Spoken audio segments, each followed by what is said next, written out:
Welcome back to Left Anchor. I'm Alexi the Greek. And I'm Ryan Cooper. So we're welcoming back to the podcast friend of the show, Matt Bruenig, who has just started a new publication called NLRB Edge. And yeah, as you'll hear, it's all about the National Labor Relations Act and the National Labor Relations Board, legal entity that sort of, runs labor law in this country, and all the crazy, nooks and crannies of the law and all the stuff that's coming out. It's a great resource. It's a great discussion. We talk about a fascinating, bizarre case brought by the ACLU about their egregious firing of one of their own employees that we get into, and I won't give any spoilers for that, but it is bizarre and interesting, and it's the kind of thing that this new service of his will explain and give the plebes access to, which is good. Yeah, it's cheap for a trade publication. And yeah, ACLU members, if you're donating money to these people, you should listen on and maybe write them an angry email afterwards. These anti-worker, it's anti-free speech and anti-worker ACLU. Never thought that would be the most appropriate way to describe that organization. But yeah, I won't give anything away, as you said, but if this lawsuit was coming from like the Heritage Foundation, I would not. It would make perfect sense. That's right. Yeah. But yeah, so before we get to the interview, just got to note real quick that this podcast is now sponsored by the American Prospect Magazine. And if you subscribe to the show at $10 a month, you'll get a free digital subscription, as well as an option for a discounted print subscription, plus all of our bonus episodes. Subscribe at $5 a month, and you'll get our bonus episodes at patreon.com/leftanchor, I should say. And otherwise, just enjoy the show. Let's get into keep in mind, the American Prospect Magazine has always been good, but since Ryan took over as managing editor, especially good. So you want to check it out. Yeah. So let's get into our interview with Matt Bruenig right now. Okay, Matt, welcome back to the program. Yeah, we wanted to have you on to talk about, your new publication, which is very interesting and quite different from, your typical kind of newsletter based operation. So can you explain, first of all, how it works in this database that you've set up to sort of go along with it? Yeah, the new publication is NLRB Edge, which you can go to at nlrbedge.com. It's a legal tracking service for the most part, but also we'll have commentary that'll be interesting to non-lawyers.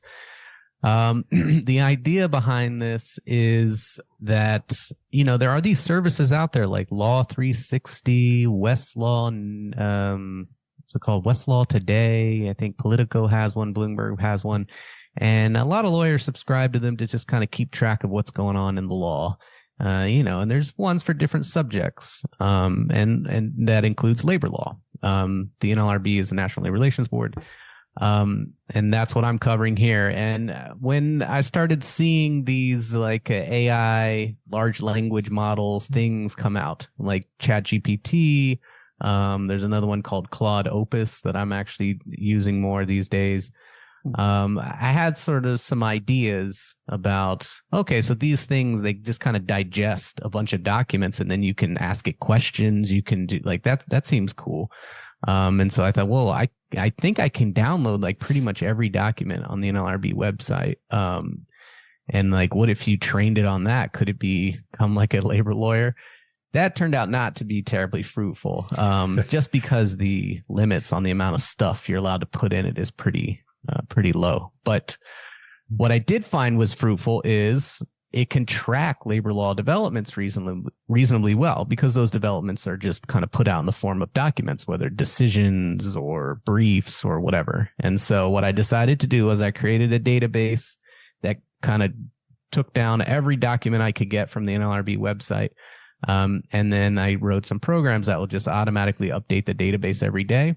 And every new thing that comes into the database, I feed it through a large language model to get a summary of it. And then I'm able to quickly kind of take that and adjust it, edit it, review it, and throw that up on the site. So I'm trying to put a bunch of labor reporters out of business, basically.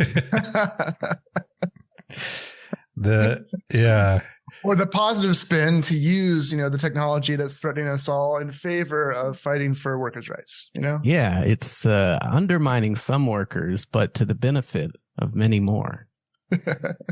It's always a calculus. It's it's funny. It's like you've described a trade publication basically. And it's like the traditional way you would do this is you'd have everything paywalled and you'd charge a subscription fee to like law firms of $10,000 a year.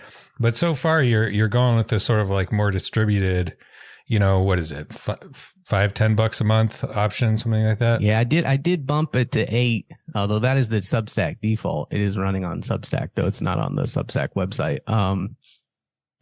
Cause you're right. Like the actual cost for this service is like hundreds of dollars a month or more than that, depending on how you do it. And so I'm sort of angling a little bit there. But obviously I'm able to do it a lot more cheaply, and I have a little bit more of a kind of mass audience of sorts that I can tap into.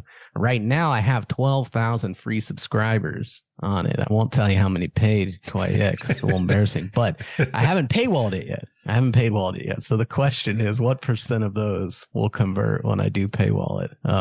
But yeah, it is a little bit different. And I don't know the monetization structure might change. I keep thinking, there are publications like the Payday Report where they just kind of go around and ask unions to give them like a few $1,000s a year. And, that adds up pretty quickly. So that might be a alternative path as well. Before we get into the sort of specific, cases and stuff like that, I wanted to ask, you have this other publication, or think tank, whatever you want to call it, institution, the People's Policy Project, why start a new sort of separate thing? And is it related to something that I've noticed, over I was just thinking about the last presidential election when policy, and particularly welfare state policy, was like super hot. I was just writing post after post about Medicare for all and all these studies coming out, and like, what are we going to do about this? We're going to do child tax credit. We're going to do, paid leave and paid sick leave, and, start patching up this ratty ass system that we have. And that basically, like, nobody's talking about anything anymore. Mm-hmm. And so is that, related to this sort of Biden versus Trump, the entire discussion of welfare has completely slid off the policy agenda? Yeah, 100%. I mean, we had a situation where for 4 years, everyone, Bernie was kind of the front runner. And so a lot of people were excited about the Bernie issues, which were a lot of those issues. And there was just a need for that policy. And I think we put about 5 policies, depending on how you cut it, from PPP wound up on the Bernie platform. So, it made a lot of sense. Now no one's talking about it. No one cares too much about it. The election's not going to be about it. The left wing is focused on Israel and Gaza at the moment. So there's not a whole lot I can do there. I do have 2 papers coming out at PPP. They're in the design stage right now. So, but those are just about applying welfare state, some of the welfare state stuff we've done to states, because, there might be action in the states. But yeah, that stuff's kind of dried up, and I don't know when it'll kick off again. Maybe after this election, there's going to be a question of 2028. No matter who wins this election, you're not presumably going to have Biden or Trump running again. So maybe Trump, if he loses, would run again. But that's sort of irrelevant. I guess the point is Biden will not run again. And so we'll have an open primary, and presumably we'll have some left candidate, and maybe there'll be, room to kick that off. But yeah, the PPP is still churning a little bit, but it's a little bit on ice, and I get bored, and, I start drifting towards labor law. Well, yeah. And the NLRB has been one of the few, positive parts of the Biden administration's, leftward lean when he appointed who he appointed. And so that's a good area for people that aren't familiar with it to be aware of, because it's a place that we can continue to fight the good fight. So pretty important regardless of who we have in office, I think, right? Yeah, there's been a lot of activity, a lot of legal developments there, and they're still pushing them. And, there's a limited time here where they're going to push them. And there's also just a lot of stuff that, I keep thinking there are people who are not labor lawyers, but are interested in the ins and outs of unionization and stuff like that. And there's also a bunch of union reps out there, shop stewards, things like that. And if you can just kind of pick up little tips and tricks that are easily digested and stuff, that might be of interest to people. And yeah, I mean, even after this election, it's going to be, especially if Trump wins, you're going to have a whole bunch of stuff happening at the NLRB that you're going to cover because they're going to want to try to revert everything as best they can. So, lots of reasons to keep track. It's not a sleepy agency, I guess. Yeah. Yeah. It's got some autonomy in it, and it's a place where you could actually move the ball forward, in terms of like the broader left, like agenda, in a way that doesn't require, getting something through the Republican House or the, Joe Manchin Senate. So I guess that, yeah, probably the biggest case that you've covered so far, the one that's gotten the most attention, is this one from the ACLU that is in the courts right now. So can you explain the background of this and what the ACLU is attempting to achieve with their lawsuit? Yeah. So basically, I don't know exactly when it was, but a couple of years ago, it seems like they fired this employee who was a lawyer, Catherine O, not a labor lawyer. And she was fired, according to them, for essentially, here I have the quote here. She violated her obligation to maintain a workplace free of harassment, including by engaging in repeated hurtful and insightful conduct that impugns her reputation, a pattern of hostility towards people of color, particularly black men. And to be clear, they is the ACLU. She worked at the ACLU. Correct. The ACLU spoke those words at an arbitration that she participated in when she challenged her termination. And when you look at what they're saying she did that meets those, that characterization, the two that stand out to me, or that are the kind of the most bizarre, is she said in a phone meeting that she was, quote, afraid to raise certain issues with her direct supervisor.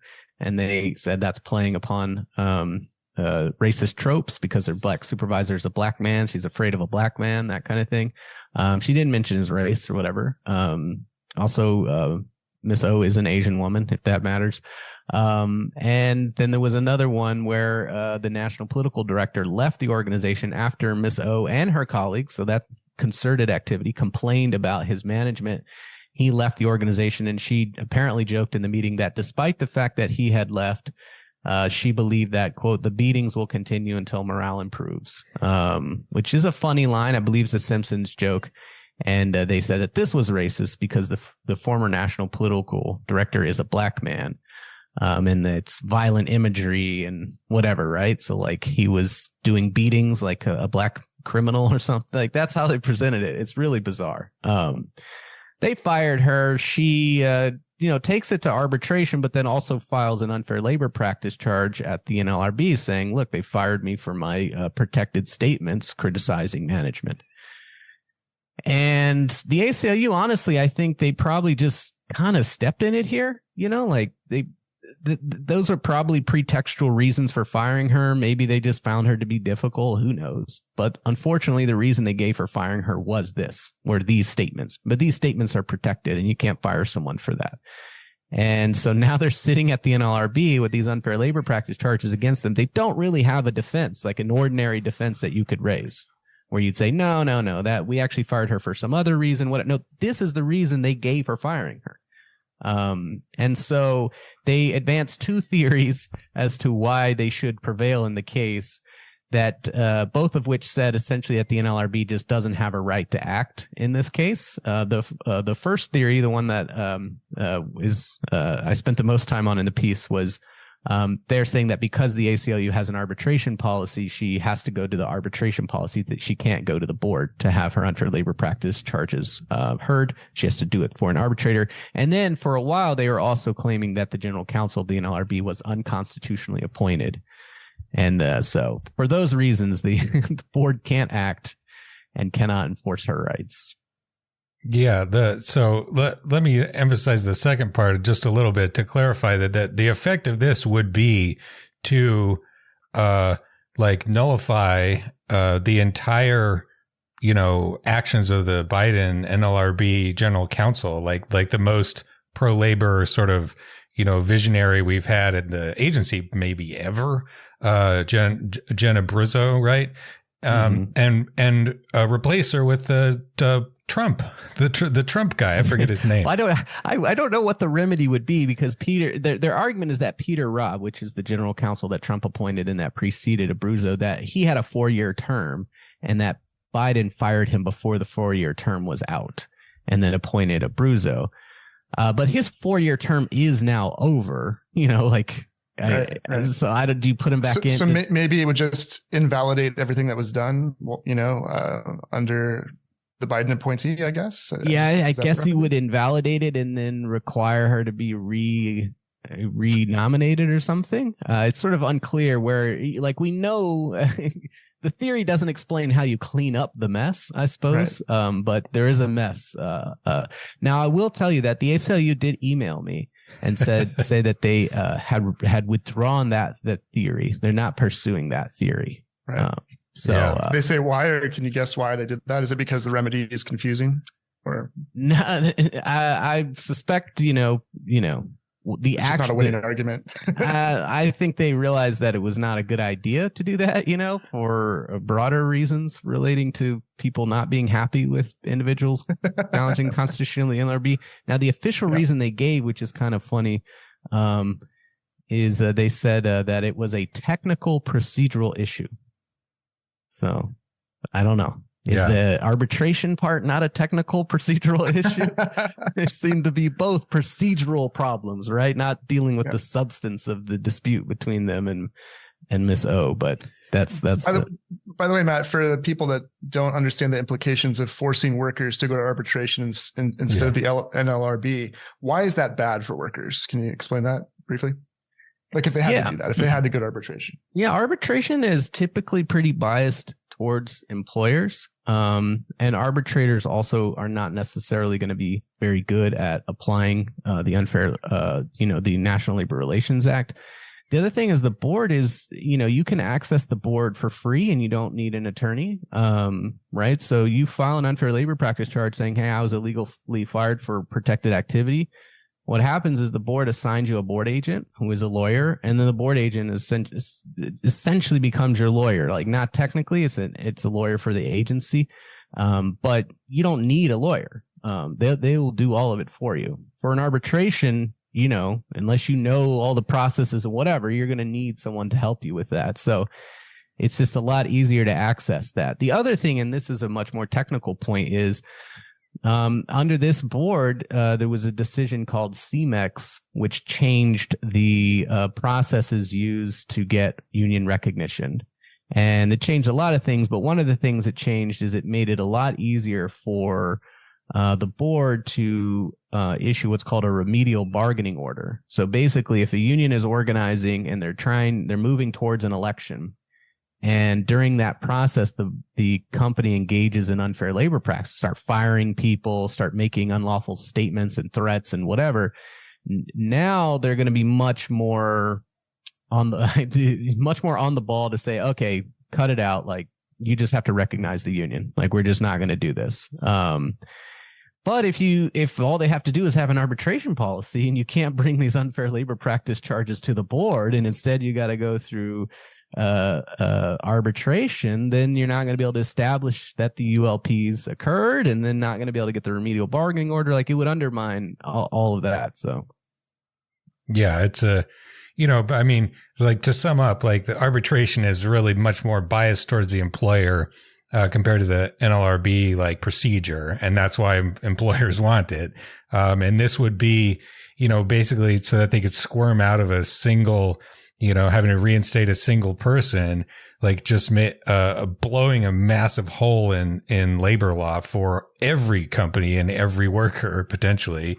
Right. And yeah. And I think that's a key point, is that it's not, normally you think of the ACLU as they're coming in, they have some kind of impact case, or they're filing an amicus brief or something. Like, this is literally just a conflict they have with one of their workers. It's not like they set out and we're like, we have some position we're going to try to pursue in the court. Like, that's normally what they do, right? They do impact litigation. This is not impact litigation. This is just, they have a real petty dispute with this one worker, and they're just pulling out all the stops to try it's to super weird, right? Like in the, exhibit 3 or whatever, I saw, what is it? Like the COO and the higher ups in the ACLU were like testifying, and I'm like, what in the world over like a cliche aphorism about about like bad management, using poor tactics to motivate people. Like, what is going on? It's so weird for a free speech nonprofit, right?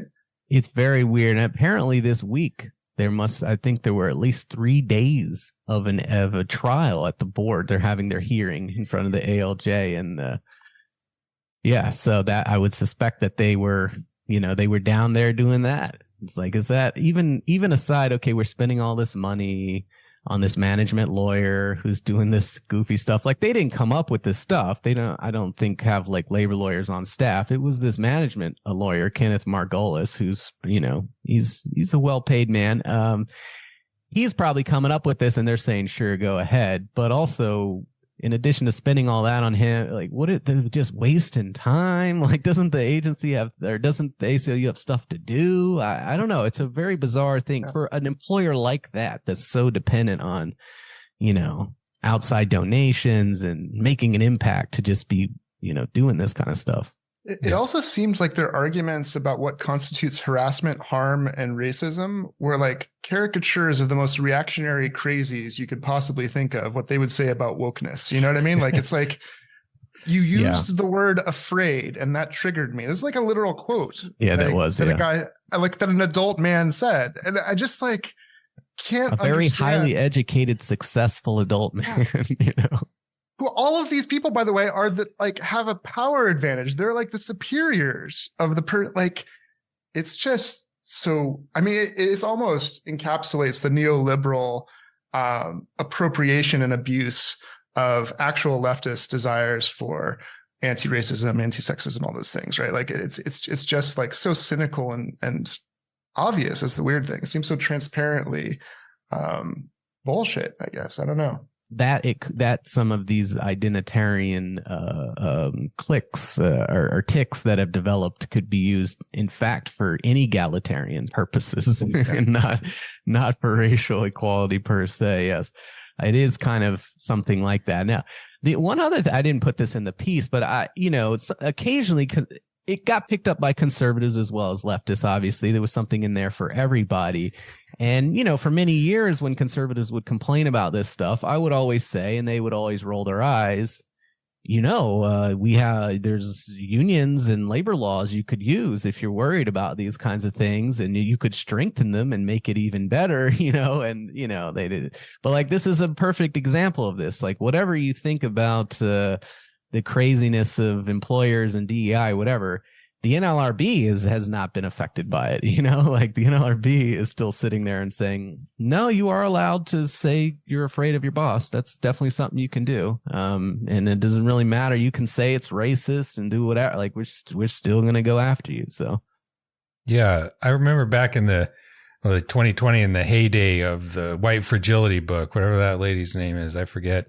Robin DiAngelo. Yeah. I read that book. I did a review of it, and it has a bunch of those annoying, habits of mind, as you say. But one thing that she never mentions, which is, I think, undeniably a good thing, across the board for like racial equality, is unionization.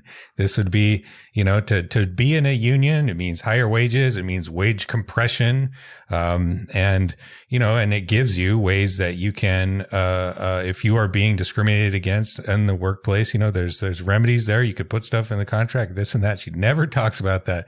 It's all about, just like hectoring people, very, individual. What you need to do is you need to reflect internally and do not organize with your, fellow workers of color. I want to also emphasize like the context here a little bit. Like, we currently have a super reactionary broader court system. And in fact, there is a case that's, I think, coming up before the Supreme Court from like Elon Musk and Trader Joe's. And they're attempting to declare the entire, NL and National Labor Relations Act, the whole thing, I think, right? From the beginning. Unconstitutional. It's always been operating unconstitutional for, 90 years now. And you could tell us about that, but it also, to be giving this sort of like softball pitch to a potential like right wing judge somehow, like in this legal context strikes me as like gravely irresponsible, to give people even ideas like this that you could take before like Matthew Kacsmaryk or something or the Supreme Court. But can you tell us about that case though? Like what do you judge the likelihood there of it going bad? It's pegged to a Fifth Circuit decision that reached a similar conclusion about the SEC. The basic argument is that, we have separation of powers in the Constitution, executive, legislative, judicial, but these adjudicatory agencies collapse these things together, right? So the NLRB is both a lawmaker and a law enforcer. They have their judges. So they're kind of both executive, legislative, and judicial all in one package. And that's not what the founders, that's not what the framers intended. We're supposed to have 3 different bodies for that kind of thing. And, I don't know. I mean, the thing with constitutional law is, it's all BS, right? So it's made up. Yeah. Yeah. So like so you basically need to start thinking politically here, right? Like, do judges really want to do this as a matter of politics? It seems really, what would even happen, if that occurred? Because you still have all these unions, you still have millions and millions of unionized workers.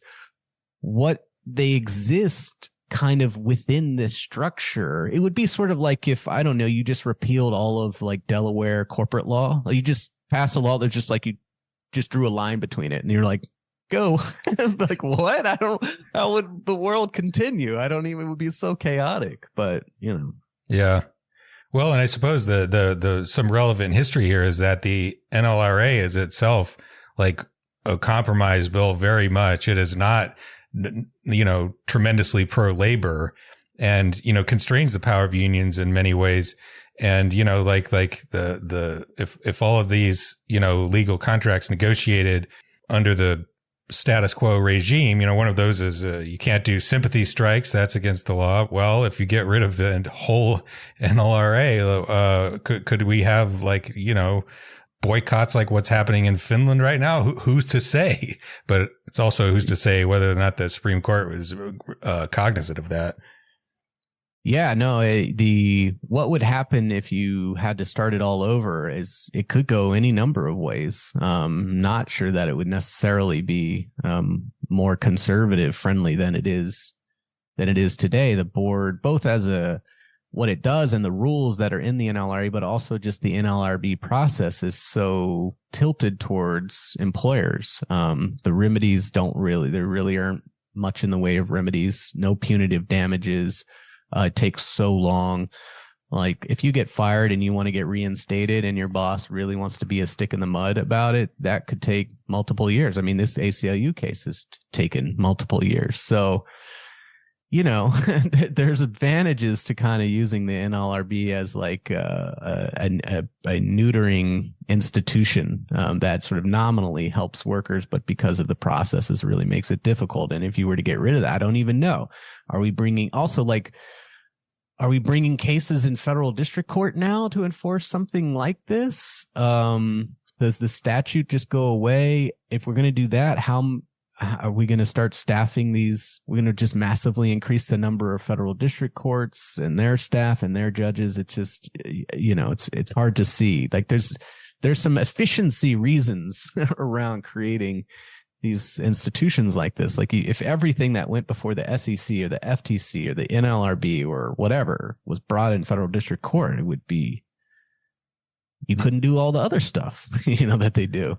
There is a bit of an aside here, but there is, if I'm not mistaken, a case that is attempting to do just what you're saying with the whole regulatory state, right? The attempting to overturn the Chevron doctrine, which grants, basically agency deference in cases of like unclear statutory language. And that would mean that basically anytime somebody's pissed off about some regulation, rather than having to go through the sort of agency process, they just file a lawsuit. And you can imagine what would happen. And already you have, hundreds of lawsuits against this or that thing, but to make it a function of the court system to have to process like probably tens of thousands of lawsuits every year based on arcane technical shit. Like, what is the definition of a security or something like that? Or what is an unfair trade practice or something like that. That one is sort of like, the entity that would get completely overwhelmed in theory there is now the legislature, right? Because if you're not having the administrative agencies can't create these code of regulations that kind of clean up the statute or modify it over time, then that means everything that essentially is put in the code of federal regulations would have to be put in the U.S. code and have to be passed by Congress. So like most of what Congress is going to be doing is essentially passing regulations like all the time. And they already don't have time to do what they're doing. And obviously with the veto points and whatever, it wouldn't be possible. And I suppose that's essentially what conservatives have in mind, is they're saying, look, if you push it onto the Congress, they're just not going to be able to do a lot of rulemaking in general. And then the courts won't be able to handle these other cases, and everything will get just kind of, it'll be a libertarianism through just being just choking on the process. It's of a piece with their hatred of the administrative state. So to attack administrative law, and basically, like for people that don't know, like all these agencies, they're doing, the contentious issue is, are they legislating? Well, it depends how you define it. It's philosophical, I guess. What's executive, what's legislative. If Congress says, we don't want dangerous work environments, and then you have an agency try to execute that, they have to figure out in certain circumstances what's dangerous and so forth. And like, if you don't allow executive agencies to do that kind of stuff, it's just going to be an absolute nightmare. But conservatives probably don't want many rules and don't want to have, lots of bureaucrats doing things. And they're just, they want the wild, wild west anyway. So it kind of fits with their vision, right? Yeah, I think that's right. Let me ask about a couple of smaller things I was reading through in your NLRB Edge thing. Can you tell us this business about non-competes, non-compete agreements, that is, in employment contracts? The general counsel has been making some moves on that front, but it seems that they're stalled out. So what's the story and context there? Yeah, so under the National Labor Relations Act, since I think 1940, there's been this doctrine essentially that, rules that employers have, whether contained in contracts or handbooks or whatever, can violate the NLRA, just their mere existence of them, right? So a classic example would be a rule that says, don't discuss your pay with coworkers, right? Even if that's never enforced, just the mere existence of it is going to coerce workers away from engaging in protected activity, which includes obviously discussing your pay with coworkers as part of organizing. So that's like the general principle, but then there's a question, okay, well, what rules violate, what rules qualify as that and what rules don't? And last year, the general counsel put out a memo saying that she believes that non-compete clauses, for the most part, violate the National Labor Relations Act because they would prevent workers from engaging in concerted activity. And the way this logic basically works is you say, here's a list of things that are protected that we think a reasonable worker, if they read this rule, would think they weren't allowed to do. And so she gives a list of 5 things, including concertedly threatening to resign, actually concertedly resigning, concertedly meaning 2 or more workers doing it together, concertedly seeking or accepting employment with a local competitor, soliciting coworkers to go work for a competitor as part of a broader course of protected activity, and then union salting in another workplace. These are all things that you are protected, you have a right to do, and that if you were to look at this clause, you would think, I'm not sure I can do that. And because of that, the clause itself needs to go. That's the theory.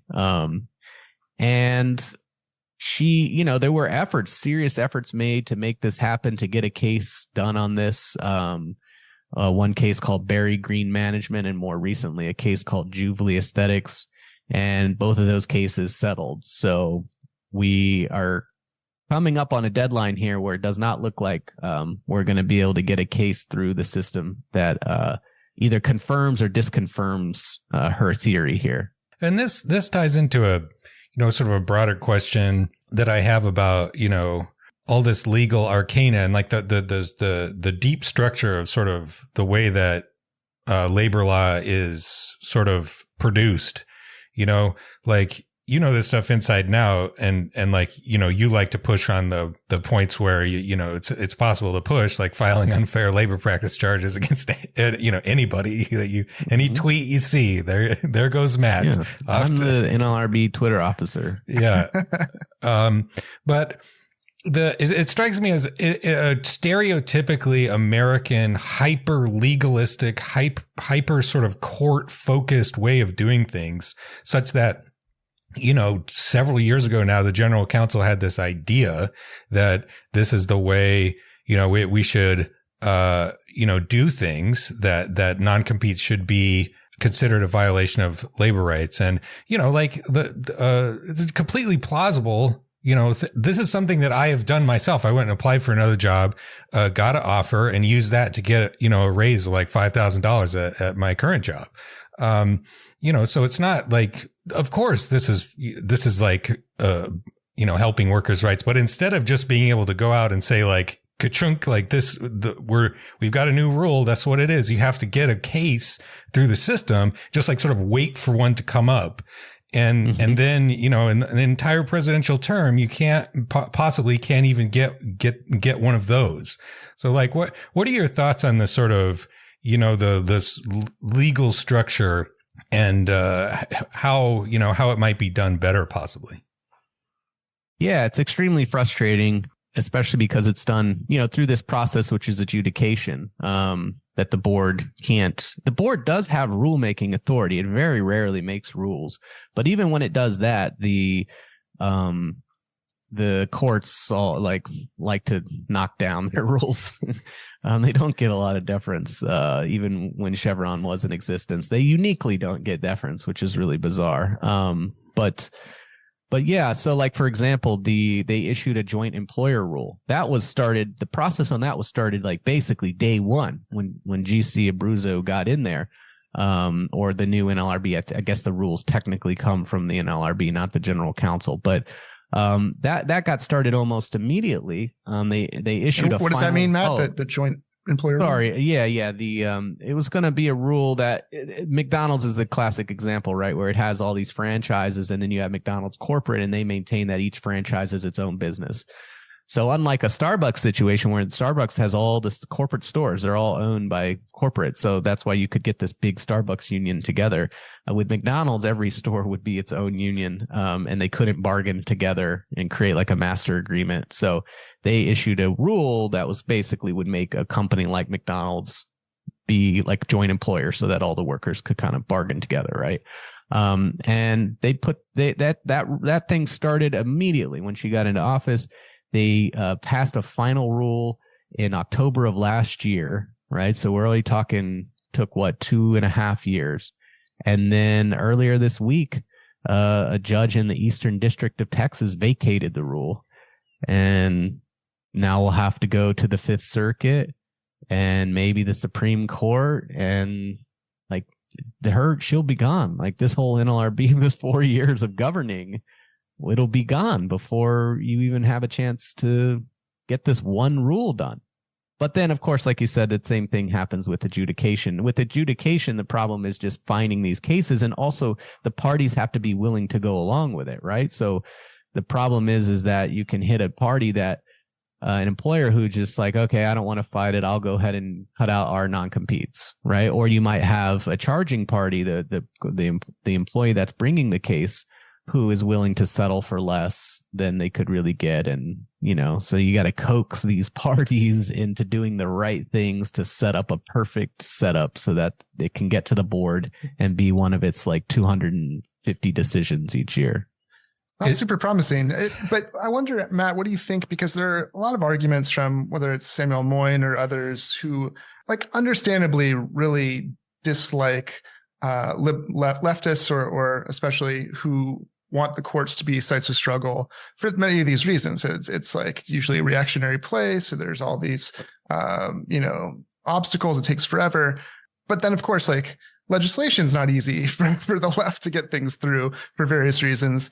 But it seems like a false dichotomy, right? Like these are all sites of struggle, whether it's executive action, the courts, legislation. What do you make of those arguments that try to say, stop talking about the court as if it's a panacea, which seems kind of like a straw man to me. I don't know. Yeah, I mean, I think you're right. Practically speaking, I guess you just kind of push on everything you can. I guess if you had limited resources, like you literally were running out of money and you had some kind of organization, you might then need to prioritize. But obviously, yeah, you gotta try to get rules through the NLRB. You got to try to get adjudications through the NLRB. You got to try to get the PRO Act passed or some other. It's all connected too. That's the other thing, right? Like they all the PRO Act would help tremendously with the NLRB, right?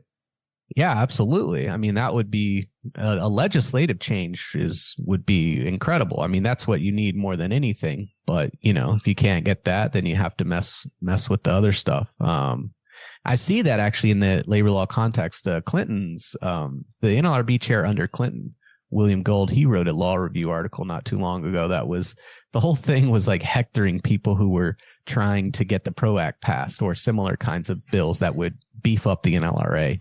And it was just, that's not going to happen. We need to focus on getting, I think it was the joint employer rule. We need to put our efforts there.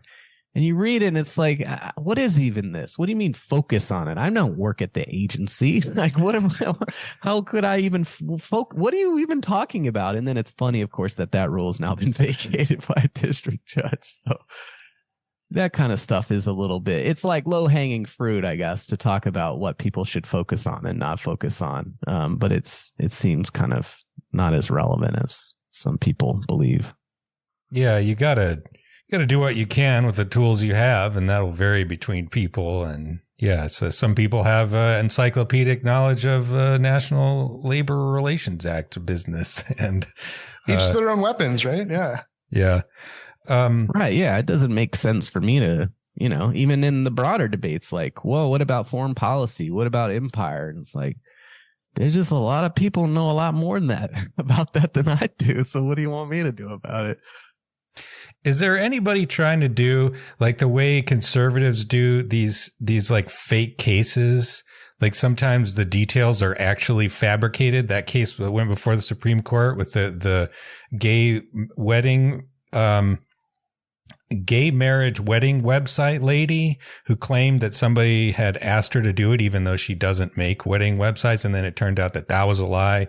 Anyways, this pipeline, the way they do it, they go and they search out the plaintiffs and they find the most convincing and appealing sounding person and they fund their legal defense. Like anybody trying to push those cases through the labor law system, like you get a friendly employer or something to put up a fake defense, it's like, oh no, I won't do this, definitely don't force me to recognize the unions, whatever. Don't force me to do. I've thought about that before. The National Right to Work Foundation seems to do things like that, obviously in the other direction.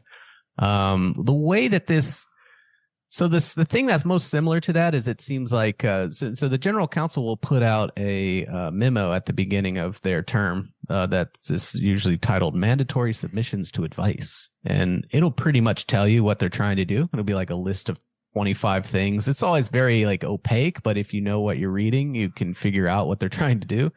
And unions will clearly pick up on that and bring some cases. Like, so one was they wanted to make it easier for work rules to be considered illegal.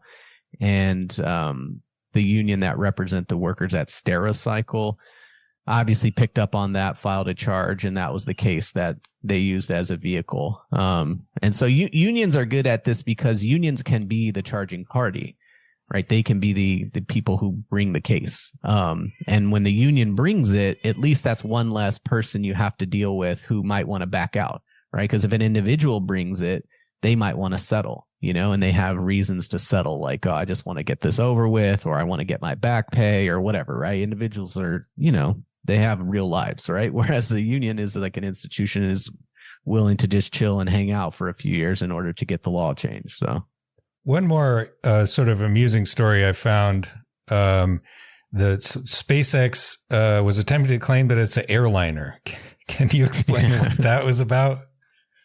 Yeah, this is part of that same case that with the constitutional challenges. It's all the same. It's all one big, they've hired some high priced lawyers, I guess. But so in private sector employers are governed by the National Labor Relations Act unless they are governed by the Railway Labor Act. And the Railway Labor Act includes railroads, obviously, but it also includes kind of any common carrier, and it's been extended to airlines.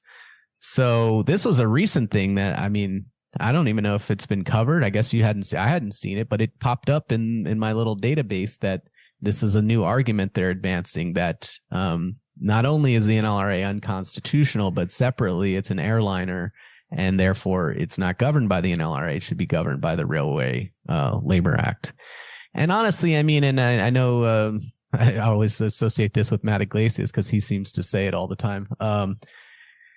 The SpaceX play here really is just to run the clock on the Biden administration, right? So it doesn't matter whether this argument would succeed or not. It's just another way to kill a few more weeks, a month, whatever, and then if we can get Trump in there, then, the NLRB might back off a little bit, right?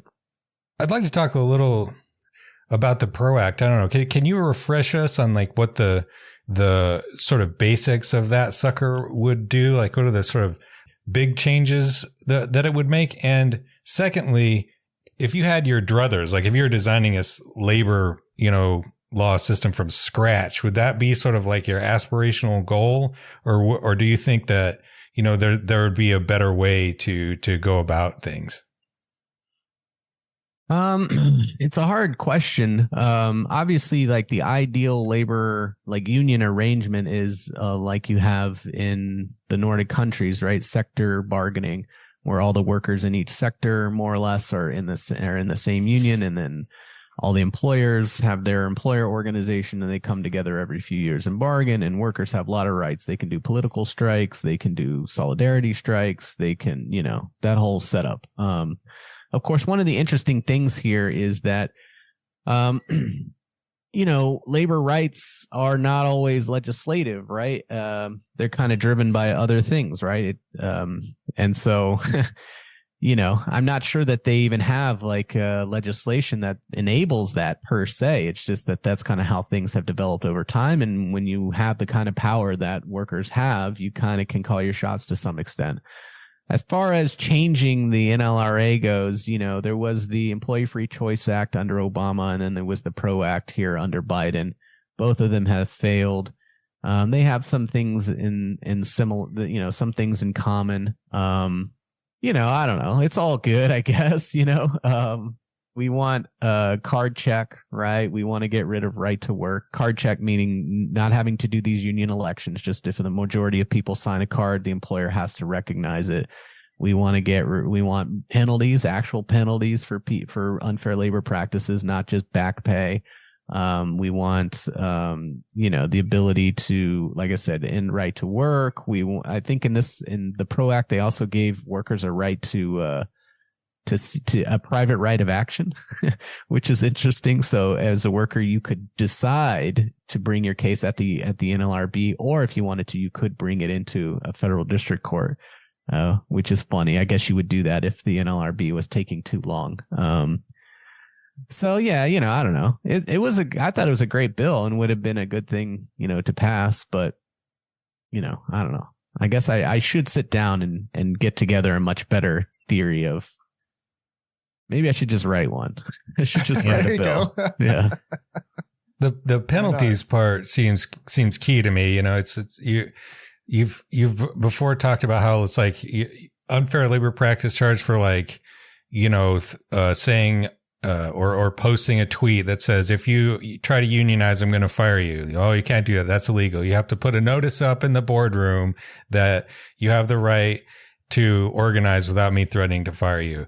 It's not like, you know, when Donald Trump defames E. Jean Carroll, calling her a liar, and he loses the case, and then he gets a $5 million penalty, and then he goes and does it again. The next penalty is like $86 million, you know? Yeah. And it doesn't, you know, because Trump is Trump, he won't shut the fuck up. But like, yeah, that's what you would do if you're actually concerned about forcing people, like putting the fear of God into employers to say like, no, really, really don't do that. We're not going to give you the lightest of slaps on the wrist. Yeah, penalties are supposed to be set at the level at which you achieve the compliance you desire, right? And clearly that is not happening. Clearly the penalties are so low that employers do not care. So how do you imagine, Matt, like the ACLU case, for example, in case it wasn't clear for listeners, like that seemed like a retaliatory firing of someone who's complaining about how they're being managed by their superiors. And you know, she's seeking to be, I don't know if she actually wants to be reinstated, but the remedy seems to be she'd be reinstated with back pay. But what would penalties maybe look like in addition to that if we had the PRO Act, do you think? Yeah. So, reinstatement's a good point, by the way, because the penalties for that are offer of reinstatement, but I think less than a third, the board tracks this, less than a third of people accept it. Yeah, they don't accept it. So it's whatever, right? You did get to get rid of this person. And if they're a union agitator, you know, good for you, right? Less, you know, and you get back pay. But here's the interesting thing about back pay. Under the current rules, the back pay is reduced by the amount of money you earned in the interim.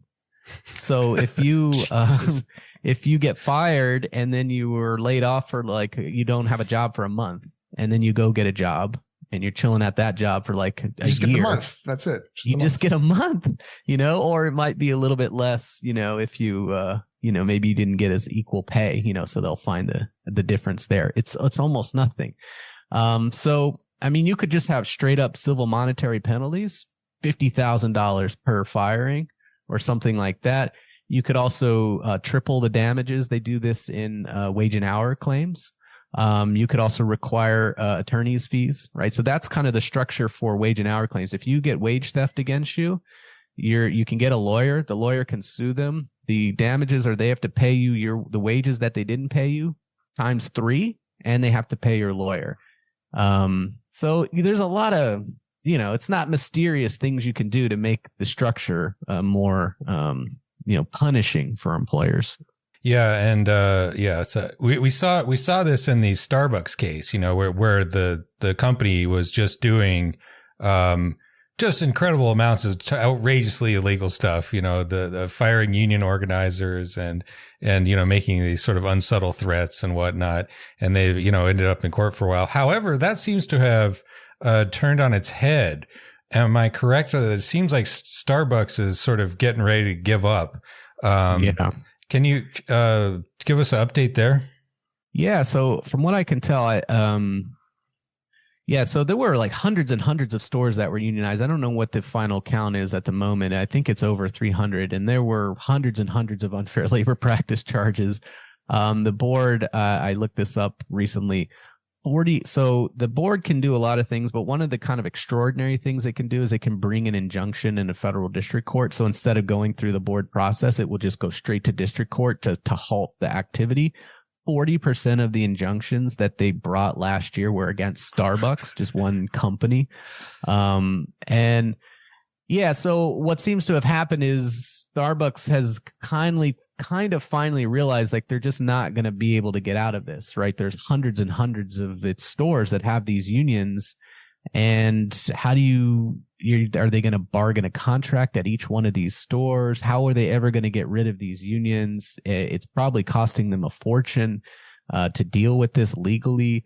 especially with the injunctions. Like eventually, I guess it seems like they've realized, according to the Starbucks Workers Union, that they just kind of need to give up, and that the best thing for them would be to create one master agreement that governs all unionized Starbucks stores, maybe some side agreements here and there for unique stores, but that's just going to be it sort of as a matter of labor administration in the business, going to be easier than what they're doing now and cheaper.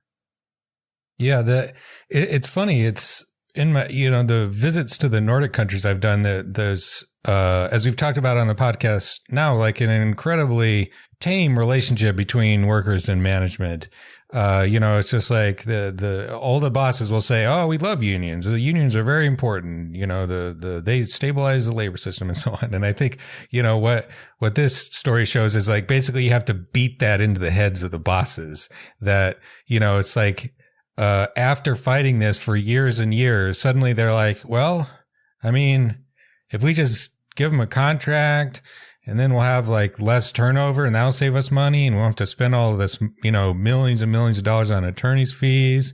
And hey, we could even put a little advertisement on, look, Starbucks union coffee, and maybe we'll get a little sales boost, and we can all go home. The unions will, they'll tell their members to buy coffee from you. That's probably not, not a trivial amount. It's not. Actually, I'll tell you a funny story. This is but when I worked for the Machinists Union in Oregon, there was a dentist over there who essentially ensured that his dentist office got unionized by the machinists. There were a bunch of aerospace workers out there. And clearly his game was, this is going to be great because then all the machinists will come to my dental office. And 100%, that was a genius marketing strategy. He seemed to be doing quite well with that. So, Good man. Yeah. Yeah. And, could be an example to the others. There are definite benefits to being the unionized kind of entity in a big sector like that. Like if you're Verizon in the telecom, or if you're UPS in the postal logistics, your union is able to help you in politics, right? The UPS, Teamsters is going to go to bat for UPS in politics, right? Anything that's going through the House, the Congress that is of interest to the UPS, the Teamsters are going to be there, right? Anything that's of interest to Verizon, CWA is going to be there. Now they're going to be there in a certain way. It can't be of interest to, Verizon or UPS at the expense of workers. But if it's going to be helpful to the company, that's helpful to the people who work there. You have a whole other source of essentially lobbyists there that Democrats are very receptive to. It's not totally ridiculous to wanna, to think that there are some benefits to unionization for employers that are strategic about it. Yeah. Yeah, I think you see this especially in really complicated manufacturing industries like automaking. It's like Elon Musk is a megalomaniac against unionization, but his cars are extremely poorly made. And one reason they're so poorly made is that the labor environment is so terrible. The turnover is really high. There's tons of injuries, lots of racism in the workplace.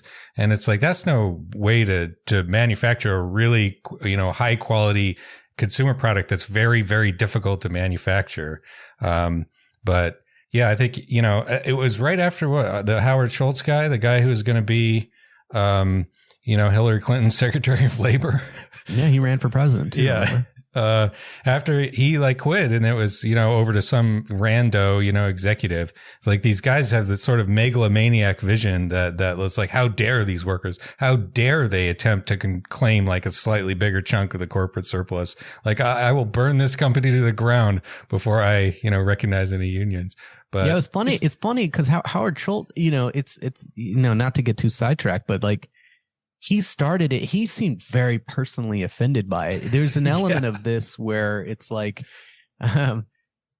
is kind of his business. It's almost the difference between a family owned business and a sort of just corporate behemoth where the directors are just whatever, just random stooges, if you have this investment in it and you're like, I made this and I can't believe people are doing this to me, you can resist in very rational ways. You go and you pull some MBA out of nowhere and he's just looking at it and being like, what are we doing? Why are we spending tens of millions of dollars a year fighting a totally futile campaign? Because we'll never get rid of these unions. We're still going to have to deal with them. They're constantly going to be requesting bargaining. Like we just, we're done. Like it's just the rational planner versus the person who has like a personal connection to the business seems, that can be very beneficial.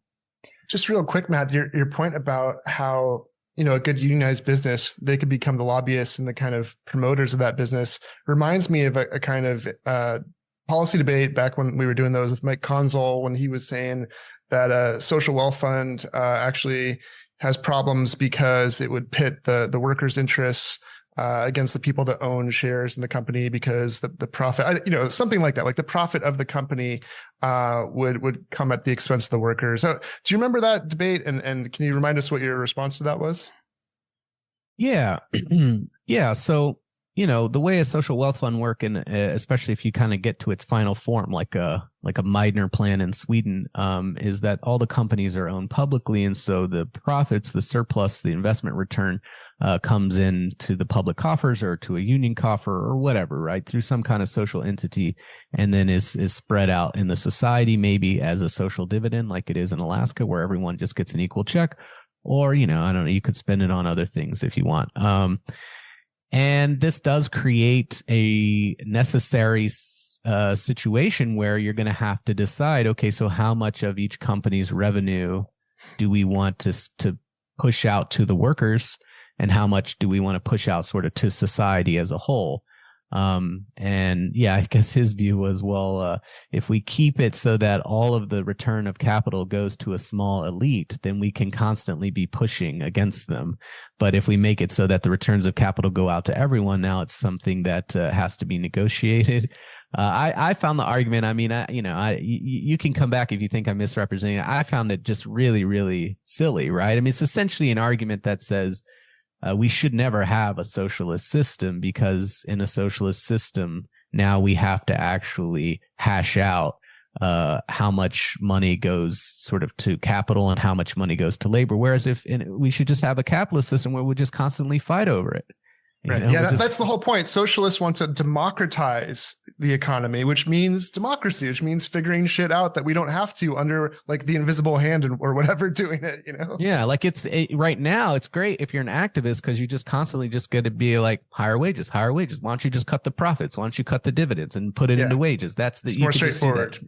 Yeah, or cut the price, right, to consumers, right? It's like, so consumers and workers can just constantly complain and constantly activize against corporate profits. But when we all own the corporate profits, now we're actually going to have to sit down and be like, what's fair here? How much? It's really almost like saying slavery was awesome because the ask was real simple. It's like get rid of the chains. Like it's like really easy to like organize around that one simple ask, It's like, well, I don't know if that's better though. Like, let's make it more complicated. Yeah, and I'm not trying to just be an activist. I think there's a difference there. Like, I like unions. I was a college activist. I've done the thing. It's fine. It is what it is. But like, I just want the society to run the way it needs to run. If you're having to fight all the time, then something's not going well. And certainly you could say that, like, prudentially, it sure seems like it would be a lot easier to have an outsized portion of the national income going to capital when the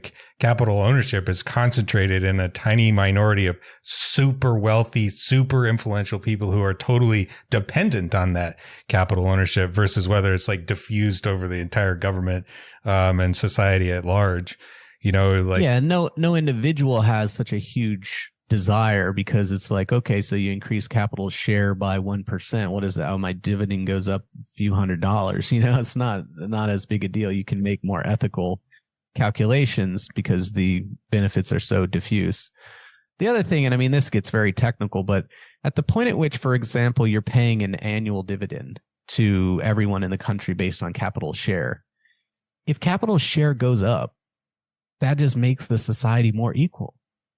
Like, it doesn't, that is literally the most egalitarian form of income. right? Because wages vary based on profession and how many hours you work and whatever. This would just be equal to everyone. So it's like the big downside here is like less money goes to workers and more money goes to capital, by which I mean equally to everyone in society. It's like, that's not a downside. Right. It's for people that aren't following that, it's because like within industries, there can be vast differences in how much people are getting paid, or even within the industry. Right. And so this is, another reason why UBI is a thing that's desirable, because of the way that it's trying to distribute things. Yeah, there was a paper that came out of the Norwegian Statistical Agency that I used to troll some of the antitrust people. It was very funny. They were trying to calculate, there's all this thing, concentration is driving price markups, and that's increasing capital share and blah, blah, blah, right? And they were trying to see, is this true in Norway?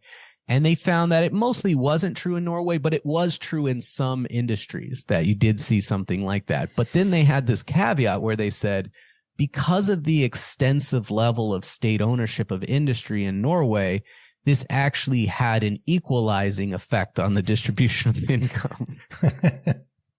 That's good. That's good. Real paradox there, paradox for your, hyper-capitalist uncle. Cool. Well, I suppose we're about out of time. Thanks for coming on the show, Matt. We will link to your new publication. Check it out. Definitely subscribe. I don't think there's, at the risk of, buttering you up a little bit, Matt, there's nobody in the game who knows, labor law inside and out, and all the little nooks and crannies and, ways you control people, that even some of the NLRB staff don't know. Matt knows. Oh yeah. No, I'm a creative. Plus future author of, ProAct 2.0. So I'm a creative. Yeah. A lot of my cases go to advice. That's always a good indicator that they're like, what the fuck is this? Yeah. And when you come back on, when you finish drafting your, sweeping overhaul of labor law. And yeah, I will. Thanks for listening, everybody. We'll see you in the next episode.